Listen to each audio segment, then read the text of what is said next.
ഒടുവിൽ അത് സംഭവിക്കുകയാണ്. ഇന്ത്യയും റഷ്യയും തമ്മിലുള്ള പുതിയൊരു വ്യാപാര കരാർ പിറക്കുകയാണ്.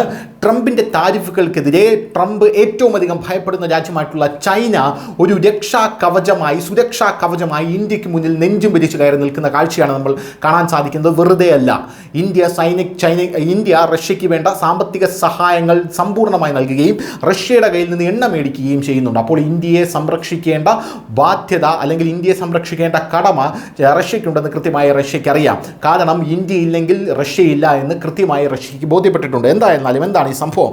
US പ്രസിഡന്റ് ഡൊണാൾഡ് ട്രംപ് ഏർപ്പെടുത്തിയ 50% താരിഫിന് ഇന്ത്യ പരിഹാരം കണ്ടെത്തിയിട്ടുണ്ട്. ഇതിനായി ഇന്ത്യയുടെ പഴയ സുഹൃത്തായിട്ടുള്ള റഷ്യ വീണ്ടും ഒരു കവചമായി മുന്നോട്ട് വന്നിരിക്കുകയാണ്. ഇന്ത്യയും റഷ്യ നയിക്കുന്ന യുറേഷ്യ ബ്ലോക്കും, അതായത് യുറേഷ്യൻ ഇക്കണോമിക് യൂണിയനും തമ്മിലൊരു വ്യാപാര കരാറിനായിട്ടുള്ള ചർച്ചകളാണ് ആരംഭിച്ചത്. സ്വതന്ത്ര വ്യാപാര കരാറിനായിട്ടുള്ള, അതായത് ഫ്രീ ട്രേഡ്, അതിനായിട്ടുള്ള ചർച്ചകൾ ആരംഭിക്കുന്നതിനായി ബുധനാഴ്ച ഇന്ത്യയും ഈ യുറേഷ്യൻ ബ്ലോക്കും മോസ്കോയിൽ ടേംസ് ഓഫ് റെഫറൻസ് ഒപ്പുവെച്ചു എന്ന റിപ്പോർട്ടുകൾ പുറത്തുവരുന്നു. ഇന്ത്യയും US തമ്മിലുള്ള വർദ്ധിച്ചു വരുന്ന വ്യാപാര സംഘർഷങ്ങൾക്കിടയിലാണ് ഈ നടപടി സ്വീകരിക്കുന്നത്. വിദേശകാര്യമന്ത്രി S ജയശങ്കർ നിലവിൽ റഷ്യ സന്ദർശിക്കുകയാണ്. ഈ സമയത്താണ് ഈ കരാറിൽ ഒപ്പുവെച്ചത്. ഇന്ത്യയും റഷ്യയും തമ്മിൽ പുതിയൊരു വ്യാപാര കരാറാണ് പിറന്നിരിക്കുന്നതെന്നാണ് അറിയാൻ സാധിക്കുന്നത്. Armenia, Belarus, Kazakhstan, Kyrgyz republic, Russian federation എന്നിവ ഉൾപ്പെടുന്നതാണ് EAEU. ഇന്ത്യ അടുത്തിടെ ഇംഗ്ലണ്ടുമായി ഒരു സ്വതന്ത്ര വ്യാപാര കരാറിൽ ഒപ്പുവെച്ചിട്ടുണ്ട്. കൂടാതെ ഒരു കരാറിനായി യൂറോപ്യൻ യൂണിയനുമായും ചർച്ചകൾ നടത്തി വരികയാണ്. പുതിയ ബിസിനസ് അവസരങ്ങൾ ഇന്ത്യയിലേക്ക് തിരിയുന്നു എന്നുള്ളതാണ് മറ്റൊരു സുപ്രധാന റിപ്പോർട്ട്. US-മായുള്ള വ്യാപാര സംഘർഷങ്ങൾക്കിടയിൽ ഇന്ത്യ പുതിയ വ്യാപാര അവസരങ്ങൾ തേടുകയാണ്. ഈ സ്വതന്ത്ര വ്യാപാര കരാർ ഇന്ത്യക്ക് പുതിയ വിപണികൾ തുറക്കുക മാത്രമല്ല, റഷ്യയുമായിട്ടുള്ള സാമ്പത്തിക ബന്ധങ്ങൾ ശക്തിപ്പെടുത്തുകയും ചെയ്യും. EAEU അതിൽ ഇന്ത്യയുടെ ഏറ്റവും വലിയ വ്യാപാര പങ്കാളിയാണ് റഷ്യ.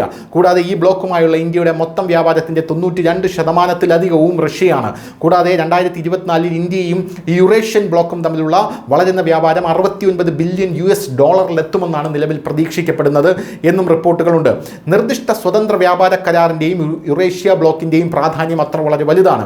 ഈ നിർദ്ദിഷ്ട സ്വതന്ത്ര വ്യാപാര കരാറിൻ്റെ പ്രാധാന്യം അതിൻ്റെ വിശാലമായ സാമ്പത്തിക ശേഷിയിലാണ്. കാരണം ഇരു കക്ഷികളുടെയും സംയോജിത മൊത്ത ആഭ്യന്തര ഉൽപ്പാദനം 6.5 ട്രില്യൺ ആണ്. ഈ കരാർ ഇന്ത്യൻ കയറ്റുമതിക്കാർക്ക് വിപണി പ്രവേശനം വർദ്ധിപ്പിക്കുകയും പുതിയ മേഖലകളിലേക്ക്, ഭൂമിശാസ്ത്രത്തിലേക്കും വൈവിധ്യീകരണത്തെ പിന്തുണയ്ക്കുകയും വിപണി ഇതര സമ്പദ് വ്യവസ്ഥകൾക്കെതിരായിട്ടുള്ള മത്സരം വർദ്ധിപ്പിക്കുകയും സൂക്ഷ്മ, ചെറുകിട, ഇടത്തരം സംരംഭങ്ങൾക്ക് പ്രയോജനം നൽകുകയും ചെയ്യുമെന്നാണ് റിപ്പോർട്ടുകൾ സൂചിപ്പിക്കുന്നത്. വാണിജ്യ മന്ത്രാലയത്തിൻ്റെ പ്രസ്താവന പ്രകാരം ഈ നിബന്ധനകളും വ്യവസ്ഥകളും ചർച്ചകൾക്കുള്ള ഒരു ചട്ടക്കൂട് നൽകുന്നു. എന്തായാലും 2030 ആകുമ്പോഴേക്കും വ്യാപാരം $100 ബില്യൺ ഉയർത്താനാണ് FTA ലക്ഷ്യമിടുന്നത് എന്ന റിപ്പോർട്ടുകളും പുറത്തു വരുന്നുണ്ട്. എന്തായിരുന്നാലും ഇന്ത്യയുടെ ഈ ഒരു പുതിയ കരാറ് ട്രംപിനെ വല്ലാത്ത രീതിയിൽ അമ്പരപ്പിക്കുമെന്നുള്ള കാര്യത്തിൽ തർക്കമില്ല. News desk, news India Malayalam.